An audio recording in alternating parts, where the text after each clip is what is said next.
Hello and welcome to the Crimewatch Roadshow. All this month we are live from the streets of the UK bringing Crimewatch to you. And Rav, good morning. Where are you this morning? Good morning, Sophie. Yeah, today I'm live from Cardiff and we're tackling those crimes affecting all of us. They steal from your home, they steal from your car, and now it seems they're stealing your identity. We're featuring cases from across the UK and we've had a great response already. Yesterday we had no less than 15 calls about possible cannabis farms in places as far apart as Ebervale in Wales to Colchester in Essex. We've passed the details to police, so let's hope we do as well this morning. Now, coming up, they might look like two lads out on the town to pick up girls. In fact, they're only after their handbags. Hopefully someone watching will know them. And when thieves ransacked Michelle and Alan's house, they took the most precious thing they owned, a box of memories of their baby Mackenzie, who died. To be truthful, Alan spoke to the police because I was too devastated. The police officer was trying to calm me down and I would not calm down. I couldn't speak, I was shaking. I touched everything as well, even though there was fingerprints, they needed to be taken. Where I panicked so much, I was looking for the pictures and the memorial box. I was rummaging through everything on the floor. It is such a sad story. Well, our number is on the screen now. If you know anything, please call. You might not be aware of the importance of what you've seen. Now, though, let's go to Cardiff and Rav, who's got the case of a particularly vicious knife attack, Rav.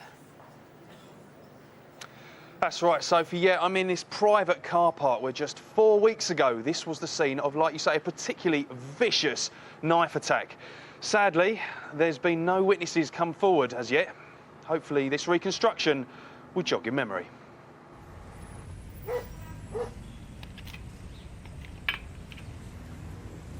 It was 11:30 on Wednesday the 6th of May when the victim left his home to go to the supermarket. It seemed to be the beginning of a normal day, but just moments later he'd be violently assaulted and seriously injured. They're calling you through to the police. What's your emergency? Somebody attacked somebody. I see the full of blood. Okay, I'm gonna get officers there now. Saeed Iqbal, a friend of the victim, made the 999 call. The first thing he knew of the attack was when his friend approached him, covered with blood. I just hear the help sound outside my streets, and I just says, my friend is full of pouring blood in his head, and is asking me for help, and is calling him, Mr. Iqbal, please help me. Somebody tried to stab me. Somebody tried to kill me. It was a great shock. I straight away rushed to the site, and then I was told that he had been taken to the hospital. This savage attack has left the victim too traumatized to appear on camera. This is his description of what happened on that day. I left my house, and a few minutes prior to this incident, it was my intention to go to Tesco's in Canton. I rode through Riverside, down to Burr Street and cross Wellington Street.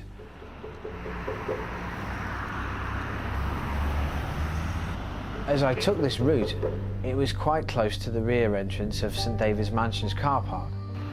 And as I was close by, I saw this male. I thought he was looking at cars which were parked all around. The man looked suspicious, and being a good neighbour, the victim decided to take a closer look. I said, "All right?" He said, "What are you asking, all right?"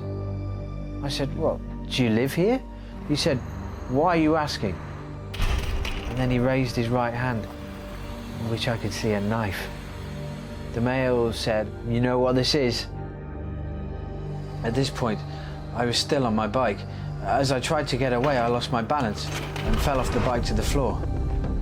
He still had the knife in his hand. He was moving it back and forth, similar to a stabbing motion. I kicked out with my left leg. He said, "You just hit me. You want to fight?" Trapped and with no one around to help him, he began to fear the worst. It was a particularly brutal attack, and the man who did it is still at large. Police are desperate for witnesses to come forward, and they do know that there were people in the area at the time because they've got this CCTV footage that I'm about to show you. Now, just remember, it is 5 to 12 or thereabouts on Wednesday, the 6th of May. Now, have a look at this. That circled is the alleyway where the assault is happening. And whilst it's taking place, the number 17 bus goes past. Plenty of people on board. Did anyone see anything? This bus runs from Ely to Cardiff city centre. Were you on that bus? Let us know. And if you think you may know something, please do call. Or you can also text us on 63399. Text CW, leave a space, and then text your message. And don't forget to leave the space or your message will not get through. Now, there's plenty more to come on this morning's show. Penny Roberts, chief reporter for Wales Today, is joining us all week. Good morning, Penny.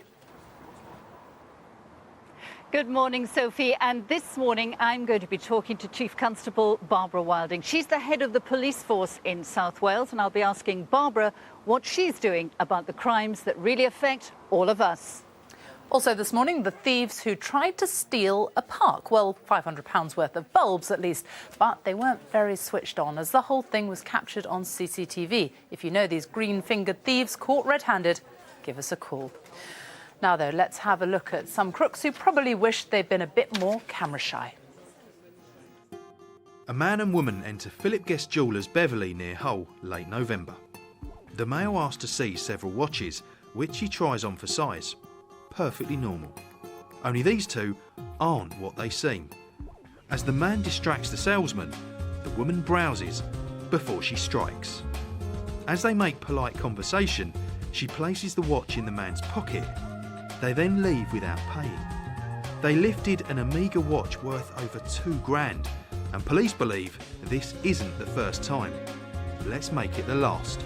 If you know who this couple are, shop them. It's July, and this William Hill Bookies in South East London is about to be robbed.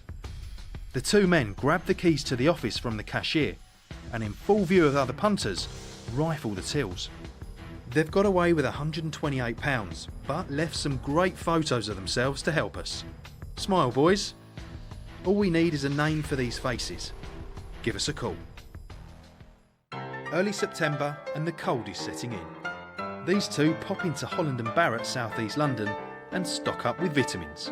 You can't put a price on good health. Well, these two can't. They walk out without paying.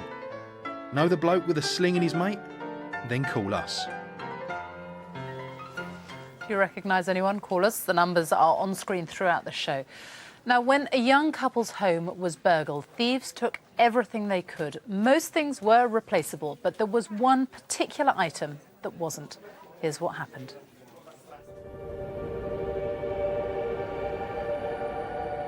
Just last month, Alan and Michelle had their home burgled and ransacked. Kitchen window was smashed. There was a brick on the floor, which obviously come through the window because it damaged the frame. The bed had been all tipped over and the drawers had been searched. They'd just gone through the whole flat. But the thieves had not only stolen their possessions, they had stolen their memories as well.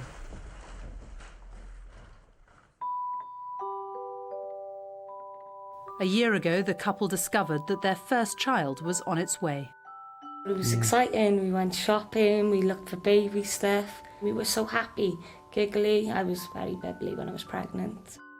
But the couple's joy was short-lived. A few weeks into the pregnancy, the unborn baby was diagnosed with a rare and serious condition. I was going to hospital, seen the heart consultant. The tumour was growing between 2 centimetres, 3 centimetres and so on. And we found out then that the baby had 2 to 3 weeks to live. Michelle was only 6.5 months pregnant when she gave birth to baby Mackenzie. He was stillborn due to his condition.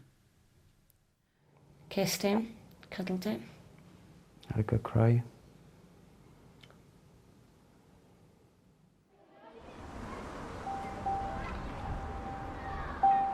The couple were left with a few possessions placed in a memorial box.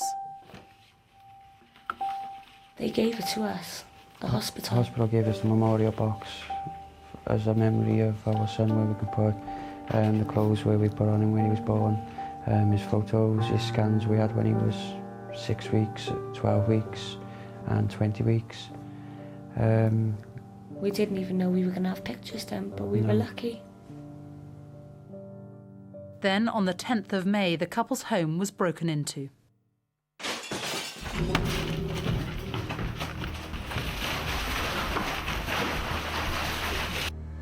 The first thing was running through my head was the baby's memorial box. I thought, to be truthful, that they'd either trashed it, you know, and crushed it, and that was it, and it was thrown across the room. I never expected to come back and spot the memorial box gone first, and it'd been stolen. Not trash, it'd been stolen. To be truthful, Alan spoke to the police because I was too devastated. The police officer was trying to calm me down, and I would not calm down. I couldn't speak, I was shaking. I touched everything as well, even though there was fingerprints, they needed to be taken. Where I panicked so much, I was looking for the pictures and the memorial box. I was rummaging through everything on the floor. I was just more concerned about all the baby stuff. We were left with 2 chains, a teddy and 2 photos that were left on the wall.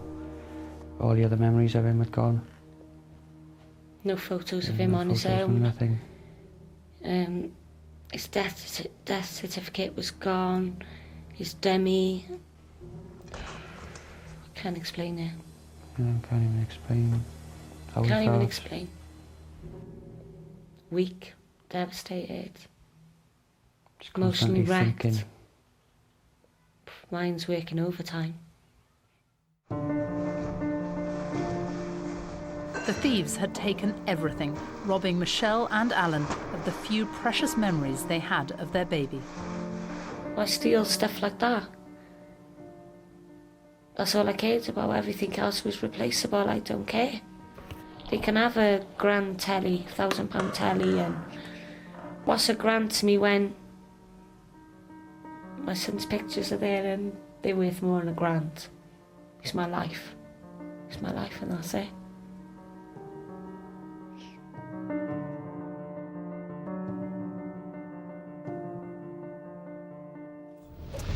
Awful, isn't it? So sad. But there is a surprising twist to that story coming up later on. Right now, though, we can go back to Penny, who's with the head of the police force for South Wales. Penny.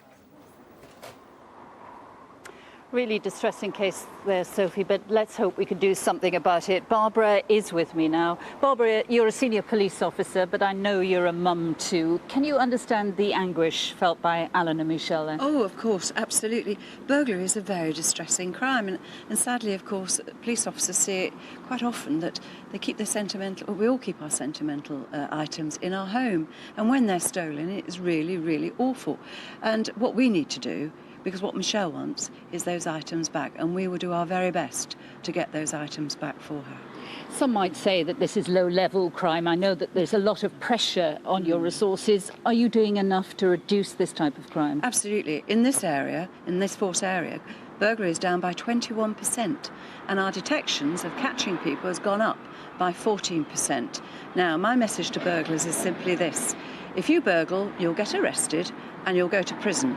And then when you come out of prison, we will go behind you, and the moment you step out of the line, we'll put you back in prison. So don't come here. Tough message to the criminals. Absolutely. But what can we do to prevent that sort of crime in the first place? Well, what we do is we obviously give crime prevention advice, not only about how to secure your home, but how to mark the property that you've got so we can recover it more easily and identify it. But also, of course, our PCSOs visit burglary victims a couple of days after the burglary to see if there's anything more we can do for them. Are they okay? And also, we put them in touch with victim support so that they can get all that support that they need. And do you follow that up? Because it does have a real impact on the victims. Absolutely. And what we want, of course, is for people to use, say, Crimewatch, to use Crime Stoppers and give us any information they can about anybody who's up to crime, but involved in crime. So I would say, it's the best thing in our armoury, actually, is people giving us information, having confidence in us to give us the information then we can recover these very sentimental items. So what in practical terms can Crimewatch viewers do to help you? Right. If they know anything now, we'd like them to contact Crimewatch or Crime Stoppers, or indeed they can go into our South Wales Police website, they'll find the phone numbers of their local police officer, and they can contact us and tell us what they know. Barbara Wilding, thanks very much. Thank you. Back to you, Sophie. Penny, thank you very much, and do keep your calls coming. Now, recognise any of this bunch. They are all wanted by the police. First of all, face number one. This is Badru Sebagala, who South Wales Police would like to talk to in connection with a serious sexual assault. Do you know where he is? Face number two is 46-year-old Katrina Allison Jones. She is wanted by South Wales Police. They'd like to talk to her about a large-scale property fraud. If you've seen her, we do need to hear from you. Number three, 27-year-old Leanne Board. Now, Board is wanted by police for skipping bail last summer when she was caught with crack cocaine. The police would also like to talk to her in connection with other bail offences. Do you know where Board is this morning? And face number four, 27-year-old Karwan Kadir Hamal Saleh is wanted by the Vale of Glamorgan police for failing to surrender to court. An arrest warrant has now been issued. He is known to have connections with the Cathays area of Cardiff. Have you seen him in your neck of the woods? If you know where they are hiding, call or text. The numbers are on your screen now. Still to come, more crooks caught on camera. Take a look at the bottom right-hand corner of the screen. These lads didn't have their eye on this group of girls. No, they were eyeing up their accessories. If you recognise these bag snatchers, do give us a call. And still facing that attacker with a knife, the victim is on the ground in a deserted car park and he needs to escape.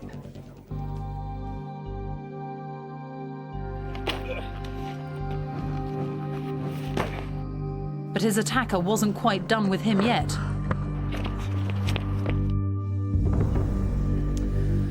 First, though, a rather bizarre case where the police aren't only looking for a mugger, they are also looking for one of his victims. After a night out in Cardiff on this street, two men were brutally assaulted and mugged by the same gang. But one of the men may not even know he was a victim.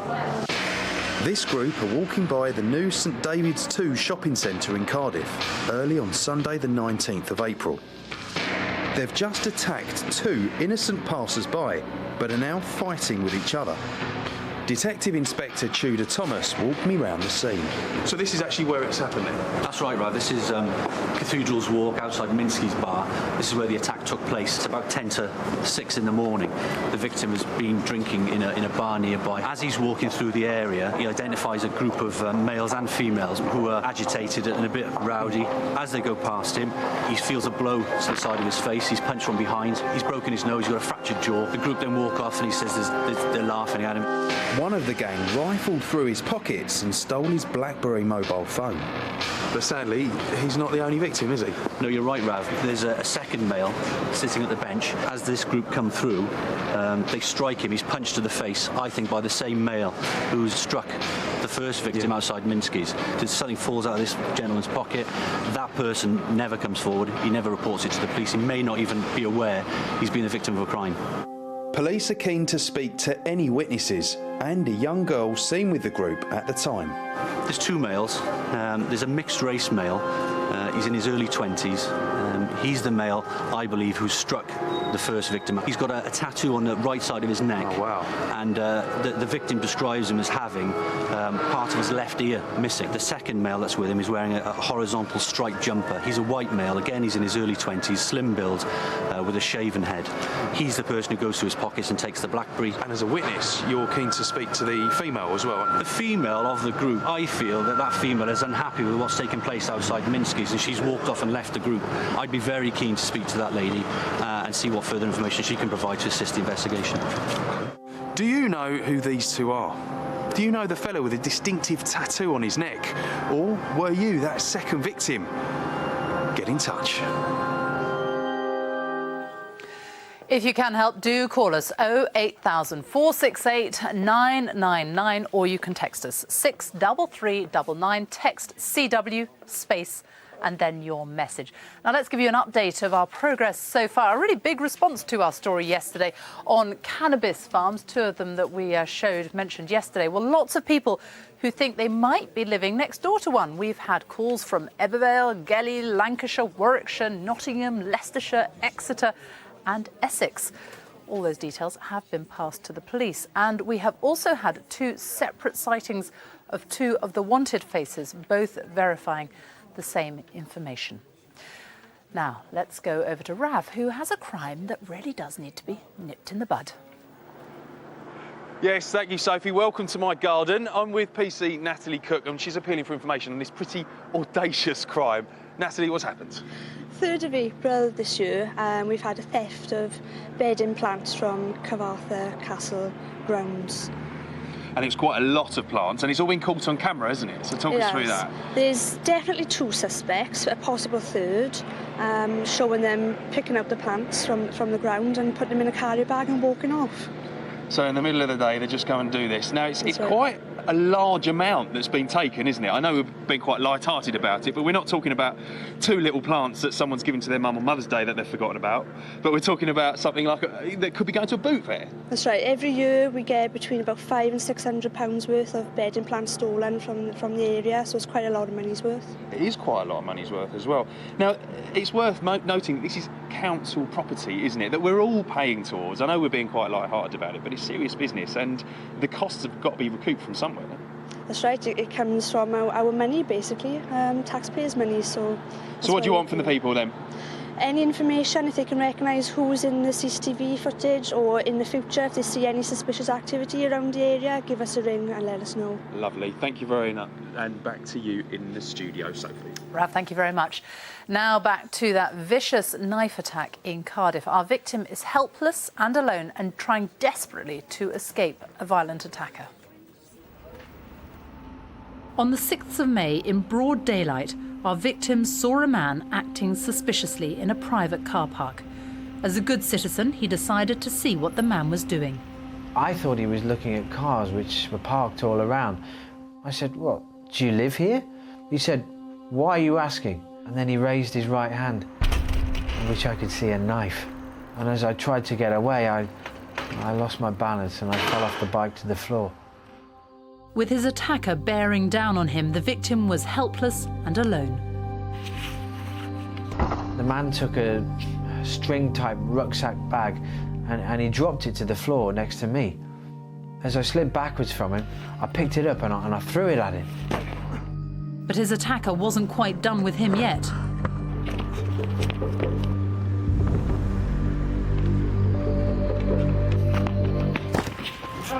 I know he made contact with the left side of my forehead area, but it didn't hurt.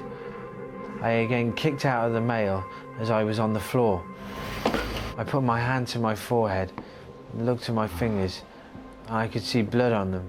Now the victim knew he was fighting for his survival. He had to get away.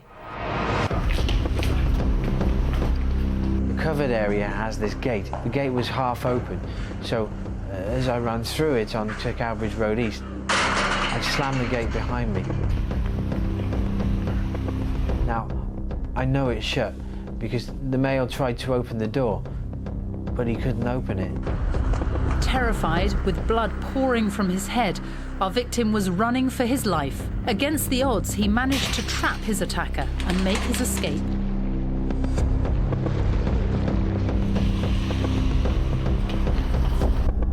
This is the moment he got away, captured on CCTV. His attacker is also seen here, fleeing back towards the car park. There were some men there who saw me. They could see that I was bleeding, you know, and they gave me a cloth. One of the males there was Mr. Iqbal. And very shocking for me because when I see the blood all over the place, and it's full shed and trouser full of blood, it's very hard time for me. Our victim had in fact been slashed in the face, leaving him with a 10-inch cut. The blade had just missed his left eye. Since this incident, he has become very quiet. He's in shock. Every time I had tried to talk to him, every time I tried to chat him up, he is bit down. but I think it will take quite a few weeks before he comes back to normal. Now remember, the attack took place right here in this car park. The victim escaped down that alleyway and out of that gate there, leaving the attacker trapped in here. Well, leading the investigation is DI Chris Mullane. Chris, good morning. Morning. You've got some clues here. You've got a good description of the attacker, haven't you? Yeah, we have. It's a black male in his early 20s, about 5'8". But what's quite important is the victim has said that he's an African male, but he's not a Somali, and he's quite sure about that. So it's a very good description. It is a good description. Now tell us about that weapon that was used. Yeah, it's described, and from what he's drawn, it would appear as some type of craft knife with an extremely sharp blade on the end of it. Now, it's not the best, but you do have some CCTV, don't you? Yes, we do. We have some CCTV from the hospital site behind us, which shows the incident, but not very well. And it shows our victim making off and some type of incident. But importantly, it shows people in the shot as well, walking past, and a bus going by as well. Now, what makes this even worse is it's an unprovoked attack, wasn't it? It really does sound like a dangerous individual. Yes, it is, and I'm very keen to trace this man. It is very, it's a dangerous attack, but it's also extremely rare. It is rare, but do you think this person could strike again? I suppose you really want to act fast. Well, that's why we don't act so quickly. We really want to speak to this person very quickly. Now, sadly, so far, no witnesses have come forward. Can you remind us all when and where this took place? Yes, I can. It's 11:55 a.m. on Wednesday, the 6th of May. At St David's Mansions, which is on Cowbridge Road East in Canton. It's near the old St David's Hospital site to jog people's memories. So how can people at home help you today? If anyone is aware of somebody who may fit this description, or if you were in the area at this time, please contact us. OK, well, you've seen how vicious this attack was. If you can help in any way, please get on the phone and give us a call today. We'd love to hear from you. Back to you, Sophie. Ralph, thank you. Now, they say the camera never lies, and this lot look far from honest. Take a look, and if you recognise a face, do call us. Tesco's in Croydon Road, Beckenham, and these three lads are hanging around the cash machine like vultures. As this elderly gentleman approaches, they check him out.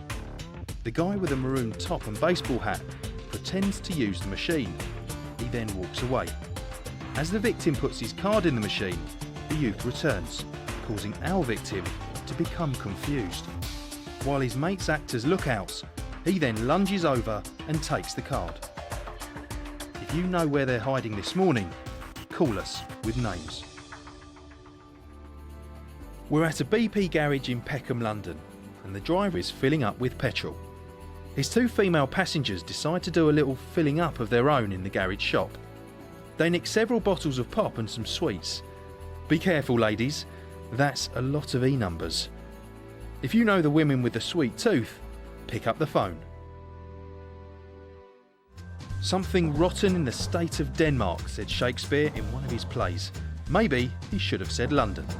We're at the Globe Theatre, and this group are enjoying a drink. Look at the two men entering on the right of your screen. No winter of discontent for these two.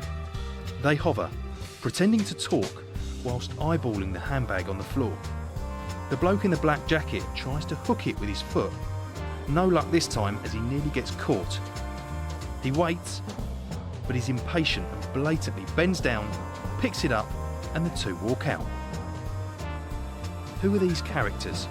We need to know their names. We're inside Coral's Bookies in Peckham, London, and this geezer has put money on a sure bet. Or has he? He looks on in hope, but it starts to go wrong, and he's not happy. He rants and raves to other punters before picking up a chair and putting it on a table. It all gets too much for him, and he lobs a chair, causing damage before racing out of the door. Let's raise the odds of finding this gent. Call us if you know his name. If you recognise anyone, call us 08000 468 999, or if you want to remain anonymous, call the independent charity Crime Stoppers. Let me give you their number. It's 0800 555 111. You can text us as well, 63399. Text CW space and then your message, and don't forget to leave the space or your message won't get through. Coming up, Michelle and Alan were devastated when their only keepsakes of their stillborn son Mackenzie were stolen. What happened next was to surprise everyone. The thieves brought some of the stuff back. I felt numb. I was shaking, and the first thing I done then was unravel all the bag, see it all, it was soaking. I was chucking stuff on the radiators to dry, his pictures, and I didn't care about the fingerprints on there, I just wanted the stuff dry. More on that in a moment. But thank you for all the calls we've had so far. A possible sighting of one of our most wanted faces this morning. That was in the Cardiff area for obvious reasons. We can't show you which one it is. And do keep those calls coming, particularly if you recognise that pair, for example, who were seen, caught on CCTV, nicking bulbs from a local park, £500 worth of bulbs that they took. And if you want to see any of our most wanted faces from the whole month, they're on our website. That's bbc.co.uk/Crimewatch Roadshow. Now, Andrew McCarthy is a frontline officer in the neighbourhood policing unit for Cardiff, and he has come up with an innovative way to combat knife crime amongst the young. Good morning. What is it then? This, basically speaking, is a Bluetooth machine which enables us to broadcast messages out to Bluetooth-enabled devices, so such things as a mobile phone. A mobile phone, for example. So basically, if you've got a mobile phone with your on buttons, Yeah. you're switched on, it will just suck in all the information that's being sent to it. Yeah. And the message you are sending, let's have a look at it now. This is all about knife crime, isn't it? Yep. Single day I wake up and take a look of what's on the news. All I see is talk on teens that have been stabbed, and what if it was you? You can't just live your life looking for a fight, because you might just end your life with a... So that's what people are being sent to their mobile phones. It's all about preventing knife crime. Does it work? It does work. We've had some very good success rates with it. We're looking at something like a 46.5% take-up rate when we're actually out delivering the message. OK, what that actually means in plain English is that people are getting these messages. Yeah. They can say whether or not they want them, can't Yeah. they? And they are taking them. So you went to a fireworks display, didn't you? What happened? Fireworks display, we had round about 13,000 people in, and around about 8,000 people accepted the message from us. So, you know, it's a pretty good take-up. And, of course, the biggest thing for us is the fact that it's free. It costs nobody anything to look at, you know. And this machine is what sends them. And you go around with this in a backpack, sort of, you target the right areas, don't you? Yeah. My officers will plug this in, turn it on. We'll choose whichever message we need to deliver to the area, which means that they can go out and carry on their normal day's business, literally carrying their crime prevention. Firing out text messages to people's phones. Why, though? Have you got any proof that, I mean, yeah, OK, they get the messages, they look at them, but you haven't got any proof, have you, that they actually work? It's not. How do you know it's going to prevent knife crime? I think at the end of the day, trying to measure success is a difficult thing anyway, to be quite honest. But I think more importantly for us, we've got to look at new technologies. We've got to look at reaching out to young people now in different ways, in different formats, and getting away from the leaflet-based thing which public services have traditionally done. And this, for us, I think, is going to be a key tool to our tools for the future. So the idea is that, I mean, a teenager may not pick up a leaflet, but they will watch your sort of funky video about knife crime. Yeah, I think if you look at most young people these days, you know, I was sat in the South Bank last night, for instance, watching a number of people walking past me last night that all had a mobile phone, an iPod, an iPhone. Were you whizzing them your messages? You know, Did you send them out? Yeah, constantly, you know, it almost seems like a permanent attachment to some people now. So I think for us to be able to reach out to people through this medium is absolutely crucial now. Fascinating. Well, thank you very much for coming in and telling us all about it. No problem at all. Now, there's plenty more information about knife crime and this brand new initiative on our website. That's bbc.co.uk/Crimewatch Roadshow. It's not just objects that thieves can steal. Sometimes they can take your identity, as Penny Roberts can explain now. Penny. Yes, Sophie, ID theft is something that's worrying us all these days, and Sergeant Damien McEwen is trying to get to the bottom of one particular case. Tell me what happened. Well, Penny, the female victim lost her purse sometime beginning of this year, and contained within that purse was her driver's licence, bank cards, transaction details, account details, things like that. Now what's happened is, in February the 12th, a female suspect has gone into the Aberdare Cooperative branch and withdrew £750 on the first occasion, £100 on the second occasion, using this female's ID and her bank details. Now, you've got a description of that thief. Remind us about what she looks like. Yeah, it's female, mid-20s, early 30s. She got brown hair tied back in a ponytail, wearing glasses. Now, a very frustrating crime. Is there a lot of similar crime in the area? Yeah, it's becoming more and more prevalent at the moment. ID fraud is a bit of a nightmare.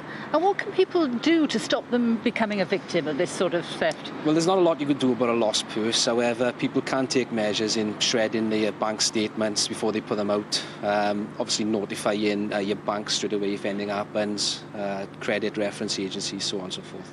Just be very vigilant, yeah? Very vigilant, yeah. And let's take another look at that suspect. Explain to me who you're looking for. We're looking for this female who's entered the branch. She's early 20s, mid-20s, early 30s, and she's gone into the branch, brown hair, ponytail, glasses. Well, let's hope we get some calls on this, Damien. Back to you, Sophie. Penny, thank you very much. Now, what about this lot? Have you seen any of them? They are wanted by police forces up and down the country. Face number 5. This is Nicholas Anthony Date. South Wales Police would like to talk to him about a burglary at a florist in the Barry area. A chequebook was stolen. Date has connections in Cardiff Bay and Pontypridd. Call us this morning if you can tell us where he is. Number 6 here. This woman, she's 29-year-old Gemma Louise Watkins. South Wales Police would like a word about the theft of a nationwide building society book in March of last year. If you think you've spotted her, do give us a call. Number 7, this is 38-year-old Gary Nixon. South Wales Police would like to find Nixon in connection with a fraud charge. He skipped bail last October and hasn't been seen since. Now, if Nixon's hiding near you, then we do need to hear from you. And finally, do you know where Terence Sefton Potter is hiding? South Wales Police would like to talk to him in connection with driving offences. He failed to surrender to court, and we know he has links to the Cardiff and Swansea areas. So where is he this morning? If you can help, please do call. The numbers are on screen. Now, back to Rav and that story of the baby's memory box that was stolen. Rav. Yes, back to Michelle and Alan. Their world was turned upside down when they were burgled, but the thieves made one last trip to their home. On the 10th of May, Alan and Michelle had their home burgled. Among the stolen items was a memorial box. Inside it were the last memories of their stillborn baby. Then, on the morning of the 19th of May, the case was to take another twist when the couple heard a noise outside. Yeah. I went to the front door and there was a bag on the floor. I didn't pick it up at first. I felt it. It was quite heavy, so I eventually picked it up. It's going to be hard. We'll see. Inside was I think the so. baby's memorial box with all his clothes, his photos, his scans we had in the photo frames, which were also stolen. Everything else that was in his box was in the bag. Yeah, we're all right, Gareth. Yeah. It appeared the thieves had returned to the scene of the crime. I felt numb. I was shaking, and the first thing I done then was unravel all the bag, see it all, it was soaking. I was chucking stuff on the radiators to dry, his pictures and that. I didn't care about the fingerprints on there, I just wanted the stuff dry. The robbers had taken little care over baby Mackenzie's things. Several items were ruined.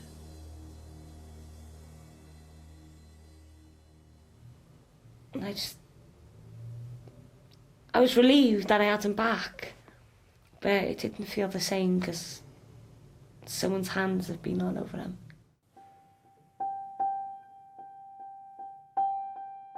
Michelle and Alan no longer feel safe in their own home and are desperate to leave the area. I hate here. Don't feel the same. I want out. I hate here. Don't feel the same at all. We just come in. I don't feel like I used to before with all the memories of Mackenzie since they've been taken and now they've been returned. It can't feel the same now as it did then. Our home's it don't been feel invaded. the same now as it did then. Invaded. Knowing that someone's been in our property They know what I got in my drawers, and seeing what we got in our flat. Several things are still missing, but there's one item above all else that Michelle would love to see again. We don't care about our other stuff. Just bring our son's footprints back. If you had a heart, you had decency, bring them back.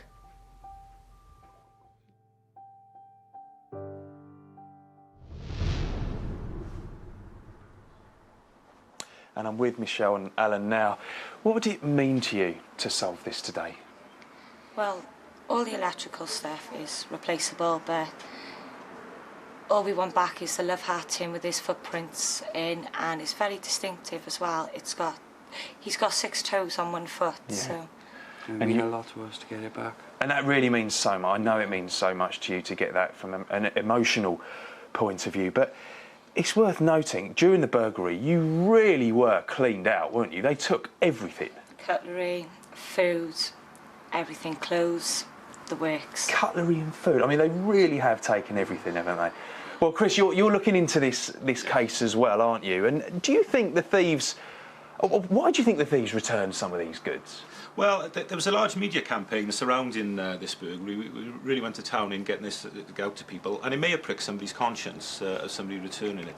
But of course, it could also be that somebody has chanced upon this property and has acted as a good Samaritan, in fact, and brought it back. And if that is the case, we would really like to hear from this person to tell us where they found it from and the circumstances of them returning it. Because they wouldn't be in any trouble. But absolutely. Do you think the thieves knew what they took at the time? Well, there is a possibility. I'm keeping an open mind. It's just the fact that there was so much properties stolen that it could be they've just cleaned them out, or perhaps a bit more sinister than that. Now, surely someone would have spoken about this or talked about it within the community, so you think the answer's out there? Yeah, I really think it is. I think somebody has spoken about it, or somebody is aware of this burglary happening, and I would really urge people to contact us with some information. And that really is your message in here. If anyone can help, anyone's heard anything about this, you really want them to call in, no matter how small the Absolutely, no matter how small, or even if they're the person that found this property, to really, please contact us. OK then, well if that is you, please do get on the phone and give us a call. Yes, if you can help Alan and Michelle, do call, text, the numbers are on the screen. Or if you want to remain anonymous, you can call the independent charity Crime Stoppers. Their number is 0800 555 111. Right now, though, let me give you an update on our progress this morning. We have already had a name suggested for the knife attacker, the particularly brutal attack that Rav was talking about earlier on in Cardiff. So we will, of course, pass that on to the police. We've also had more information on a story we featured yesterday, these cannabis farms. 2 more possible cannabis farms now brought to our attention again, and we will pass that information on. And also a case that we featured last week, a man who set fire to the top deck of a bus while there were passengers on board. We've had a possible name for him. Please keep your calls coming. Now, Rav, where are you going to be tomorrow? Tomorrow, Sophie, I'm going to be live from the Millennium Stadium in Cardiff on the hunt for some football hooligans. And also tomorrow, Anne Croon was burgled by a gang of 3. She was specifically targeted, not because she's rich, but because she's elderly, trusting and vulnerable. And it has left her wary and afraid, understandably. I'm always looking behind shrubs, behind a tree, anywhere that's a black spot. And I've got such a lot of those. They shouldn't have happened to her. You know, she'd always felt so secure and so happy in her space. And this is just taking it out of her and us. Join us for that tomorrow, 9:15, same time. See you then. Bye-bye.